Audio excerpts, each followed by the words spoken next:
Hello and welcome. I hope you're doing well. I am Steve. I'm absolutely fantabuloso. Last video is a bit more of the theory of the sort of landscape I'm going to be doing over winter with this side squaring it all up and whatnot. What I like to do with these things is sort of have my stroke of genius at some point, like I did last week, and then sort of mull on it for a week or two, just sort of let the idea sit for a bit and just make sure it's all alright, and then I'll crack on with that. But we'll do a bit more of a sort of gardening based one now. It's mainly preparing for winter. There's short-term, medium-term and long-term goals. The short-term goals is just really having a sort of plan for wintering, not necessarily overwintering stuff and getting it all ready, but just having a plan for what I'm going to do for everything. And I'm going to basically just keep an eye on the weather and hopefully make up some quick rigs that I can just whack out at a moment's notice for anything that needs it, and which plants I need to take up, which is the biggest concern for me at the moment. The medium term stuff is kind of just any gardening bits that I need to do over the winter, like, I might go around and just dig in a load of fish blood and bone and manure pellets, just general, well rotted manure, just get that all into the ground, and stuff like that. And then the long-term stuff is planting for next year, because obviously this is all not brand new, but I've only put it in this year at the beginning of the year, all this. So it's sort of going on from that. Now I know what things are doing, a lot of stuff is in its final resting place. I can sort of work off that. But we'll sort of just have a quick tour around, see how everything's doing, as I think everything's pretty much got as big as it's going to get in the first year. And we'll sort of have a chat as we go along. So this steps... I didn't really go into it, but what I did is I kind of just laid it up just how it wanted to sit, basically, to get it up to that height, which is probably about 40-50 centimetres higher than the bottom paving stone. The trouble is that I had was that this the two steps are one big long stone that's snapped, which is okay. You can see I can sort of hide the edges in that, but what it means is, like, that corner there on the right hand side of the bottom step at the top of it is an absolute brute. I literally skimmed it with my ankle and I could barely walk for 2 days, because that's like the point it broke on. So obviously with a young un running around, it's probably not a good idea to have sharp objects like that sticking out in front of a slope. So what I did previously, just to sort of see what I could do, was make this grass slope come down. But the trouble I had was that it was either leaving the 2 points exposed, or if I built it up that high, then it was hard to cover the side of it from this angle, like that sort of L between the two stairs against the plant pot, like that sort of section of it, and being able to cut it fairly easily. So but I kind of just hit upon this on accident, really. This tiki head, which I've had for a while, which has got the Jurassic gold in it, which looks really good, by the way, with that little faint, can you just see that top frond, and the one to the right have got that sort of faint little reddy creamy glow to them, which I think goes quite well with the material that tiki head's made of. But anyway, I was thinking I could put another one of those tiki heads to the right where this temporary one is. That will... and I could do it, like a Easter Island motif, where they're sort of half buried into the ground.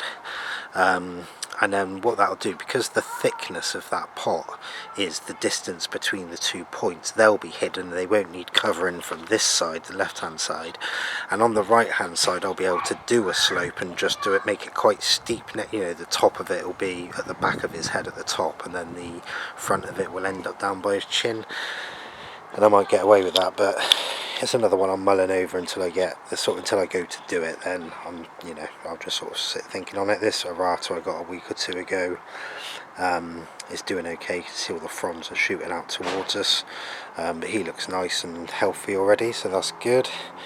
That's just the rubbish that came out the corner, which is yet to be moved somewhere. So Fat Cedar is doing well. That just keeps going. It's probably doubled, if not tripled, in size since I got it. So yeah, he's happy there. I'm happy with him. This Royal Fern in the centre here, they do get quite big, and I've seen them quite big, but I'm not sure I can get the right growing conditions for them.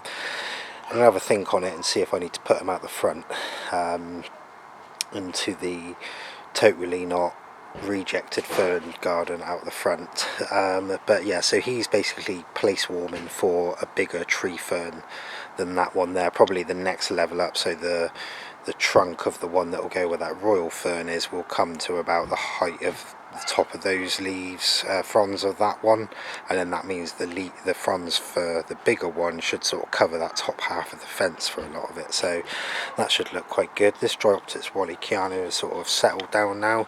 He's looking lovely with his lime green leaves, which is slightly different to the Errata at the moment. They're a bit more of a grey green ones, which we'll get to in a minute, but it's the dark ratches going down the centre of them that really makes them stand out. So I'm looking forward to this one sizing up.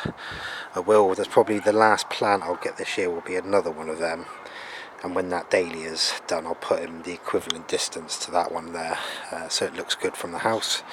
This is a small Dixonia Antarctica, but it's just a plant, there's no trunk on it, but he's very vigorous and going well, so can't complain with that. The lady fern's probably going to stay there, she seems to like it there, so you know, if it ain't broke don't fix it, and it gives it a bit of low cover in that little back section behind the what will be two tree ferns. We've got the two silver ferns down here, one of them's here, he seems to be doing quite well, and the other one's over there. I'll probably chop off that leaf that's covering it for the Fatsia shortly, just so it's got a bit of room to grow. This tree fern you can see is throwing up another crozier, so a new frond will be coming out, and the good thing is it's heading out into the middle of the bed that we just looked at, which is the one way it hasn't actually thrown one out yet. You can see these are all looking quite nice now. I'm quite happy with the way this has gone this year, so hopefully I won't kill it, but I sort of hear the smaller they are the harder they are to overwinter, so I may go a bit OTT with it just because it's the first year, but we'll see what the temperature does. Over here Fatsia's going, he's pretty happy, he's going to cover this top half of the fence post in this section, or levels 4 to 5 as I like to call them. But yeah, he looks really nice, I'm happy with him. The Polypodium vulgar down there in the centre is quite happy there. They seem to be quite tough, these things. They're in both sort of extremes. This is shade all day, covered up by everything. There's another one over there, over in one of the banana beds, which is quite humid. This is the Dryoptys Errata, going strong, loving this fern as I've said many times. And can you see the way I don't want to get too close because there's a spider's web, you know, right next to us, so I don't want to, if you're interested, the spider is there, so I don't want to disrupt him, but can you see the way that's kind of unfurling that frond? It's not like a sort of spiral that's you know, sort of unleashed like the crozier on the tree fern. It's kind of a bit longer and more like whippy, it looks like. So yeah, that adds something else to the garden when they're coming out like that, so I'm happy with that. This Erytherosa, it's got a slight red tinge to it when the new ones come out. You might just catch a sort of glimmer of it, but it probably won't pick it up. Maybe just down there in the centre, you can sort of just see they get a bit of a red tinge on them. It's not massive, but the middle bed is going to have red tinged plants, as it were, so I'll put that over there somewhere. I discussed that in the last video. This fig tree, I'll leave it for this year. Now it's starting to die off. You see the leaves are starting to go a bit floppy. Next year when it grows up, I'm hoping it will do a branch out from the point that it drops all his leaves from, which is going to be about there. And when it starts growing next year, I'm going to chop these two bottom branches off and hope that it spurts out at that height and just grows above the fence, so we'll have down here as a trunk. Down here I'm thinking of getting another Dixonia similar to that one there, maybe the next height up, just to mix it up a bit, but I think that would be a good spot, and then it kind of marries up with that, and this has got something big coming out over the bark area. There's the other Jurassic Gold, so with this one I'll probably use him when I get another tiki head for the steps that we went through first. I'll probably dig him up because he's the same age and same place, so I bought them together, these two, so we'll pop them into the tiki head when I get one. This I think it's a Polyblepharum, sorry, I'm just looking at the thing, Polystichum Polyblepharum. This looks really nice in spring.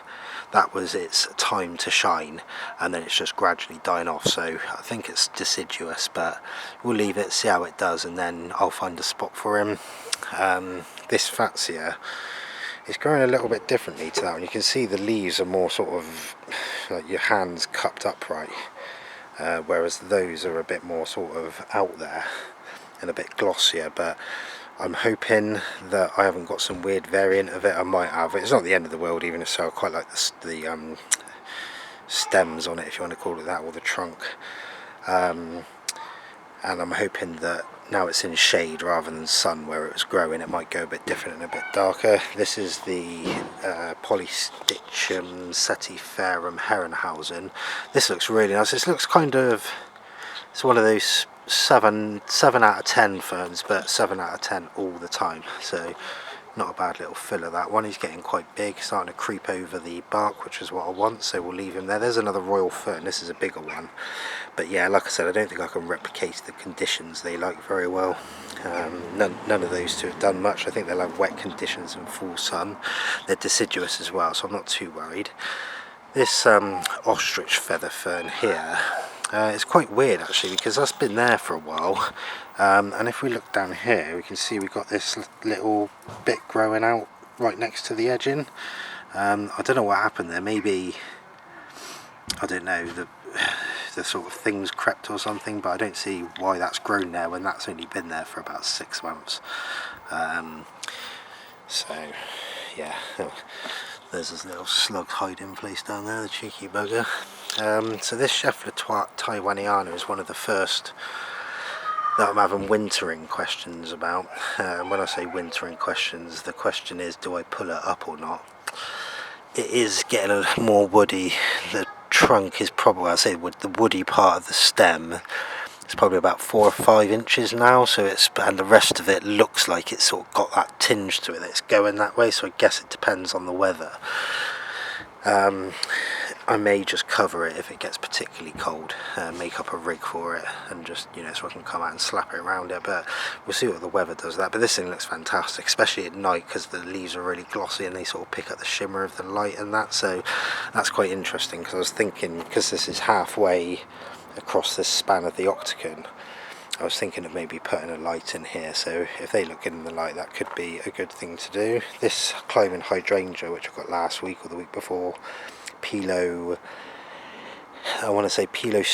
verbanoides, I tied him in finally, just about. It's the first time I've ever done it, so it looks alright to me. It looks like it's growing in the right direction, so I guess we'll just leave that and leave him to get his roots out over winter. Another Herrenhausen here, not as big as the other one, but it's probably because it gets some sun, but he seems quite happy there. The Woodwardia radicans is sort of getting going. It sent out this other frond at the back. They're quite nice actually, and like I said, the way they unfurl is really random as well. It looks like we've got 3 or 4 more coming out, so I will be really interested to see how that goes, because I might put one of them over there somewhere. We shall see. This other Scheffler I bought at the same time as the Taiwaniana, the Scheffler Rhododendrofloria, he's doing alright. He's getting munched by aphids, and aphids are starting to take over again. We'll get to them in a sec, but you might just see that green leaf there has got loads of aphids on it. No, you probably won't, but it's got loads of aphids and ants protecting it, so yeah, I kind of want to let nature take its course with these things, because I feel it's better. Like, say the bugs that were preying on the aphids, that when I had that first explosion in sort of May, June, they suddenly just went once everything sort of woke up, like the bees, and not the bees, but you know, all the bugs and all that. I wonder if some of those bugs have sort of done something for winter or gone off somewhere, but if that's the case, I might just leave these aphids in, or you know, not do anything with them, and hope to attract bugs that are around at this time of year. But we'll see. Tetrapanax is one you want to ask about that, because that new leaf he's got coming out has got a few aphids on it. This is another one. This is probably the one I'm most worried about. I should have kept him in the pot in hindsight, but it was the end of June, beginning of July, so I thought he might get 3 or 4 months of good heat in there. The trouble is the heat was too good. We had that sort of 34, 35 degrees, and I wasn't here for that. That was a week after I planted it out, and that kind of set it back about 2 or 3 weeks. It went into shock, and then once it recovered, we had that another 34, 35 degree heat. So it's only had about 3 weeks of it, and then the slug, when it finally put a leaf out, bless it, the slugs got to it, as you can see. So I've been putting that copper wire around it pretty much every night, or every damp night. So yeah, this Lophosaurus is doing well. You might hopefully be able to see there's a sort sorry, I'm doing that completely, sorry, wrong way, but they go sort of bluey grey underneath. I'm unsure whether I should be trimming this thing or not, but I guess they don't get trimmed in the wild, so we'll just leave it as it is. So yeah, I potted up the Insetti in the end. I'll keep this as a house plant this year, I think. It's quite big, quite nice, but not too big, so I might just put them inside somewhere this sort of winter. You can see I've got the 2 other erratas in. The ginger was over there. The ginger, as I said, is now in this little section, so this is a little reddy, tingy bit just in the middle of this sort of cross piece here. The Insetti will live in a pot just in front of this, where that dinosaur is, pretty much between the dinosaur and the big stone. And then the Erytherosa will go in the centre here, which will cover up the stems of the bananas, and it's also got a bit of red in it. So yeah, we've got the 2 Dropterus errata in, so that when someone walks up here, that sort of walk up is framed by them rather than the edging, because it's out. So so yeah, we'll just sort of leave them in, but I'm glad I got them in, because now it gives them a few months to get roots in and stuff. Again, you can see the way the fronds are coming up on these. They've got that kind of whippiness to them. The Blechnum's being a bit odd. It started off really well this year. You can see all these new fronds that it's put out, and then it sort of got burnt on one of them, and then I don't know what this one's doing. It's only come up in the last week or 2. I guess it's one just to keep an eye on. The Arachnoids, which was in the camellia corner, is down there now. I'm going to see how he does in there, just because I wanted something to fill it. The Canna has gone absolutely mental this year. It's obviously the first year it's been put in. It was only a little one, and it's messing up all my banana plants at the back there, because it's shooting up through that. But yeah, with the bananas, probably, unless it gets really cold, I'll probably just leave them, unless we get like, you know, -4 or worse for a considerable amount of time. I'll probably just leave them, see what happens. I've got some in reserve if I need to. The Eucomis, I guess I'll just chop that down and put some mulch on him. That's where the giant honeysuckle is going to go in the end, so he can just space warm for now. This Saxifraga Stellonifera, he's doing really well actually, considering he got decapitated a month or so ago, so I'll just leave him there. I take it he's not going to like the cold, but I might just shove something over him if I have to. This giant honeysuckle, which I got, what was it, a couple of weeks ago now, is slightly worrying. It's not doing anything. I did repot it straight away. You see this leaf that's sort of bent over towards us. There were about 3 or 4 like that when I got it, so 2 or 3 of them, where you can see this one here sort of half recovered on the right. So I might just give it a week and see what happens with that. That I'll probably just keep inside somewhere, somewhere coolish. The Cyathea is loving it over here. It's loving it in the pot, sending out another nice big frond just there, so I'll be good to see that one. Otherwise this lot's kind of alright. The camellias I'm hoping will flower, so I mean nothing needs to happen with that. That's the sword fern there, which I sort of just chopped back because he was in amongst all the dahlias, wasn't doing too well. And this is the Crispum Wallachiana that I originally bought, which I didn't really like, but he looks quite nice there. Otherwise these morning glories are really good for bumblebees.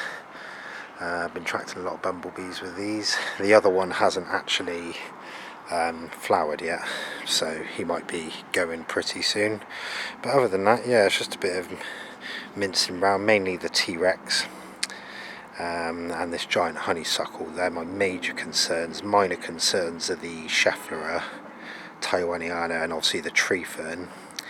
Cyathrin and Sept I'll probably just take in the house for this year and go from there. But otherwise, yeah, it's been a good year. It's good to see them all. I've got to start making some more strategies of what I'm going to do and start doing this, measuring up all this here, because then I can get the centre point from the walk up to the centre point of the garden and then do the equivalent distance over there, and then I can do the steps properly. So yeah, alright, well, bye for now.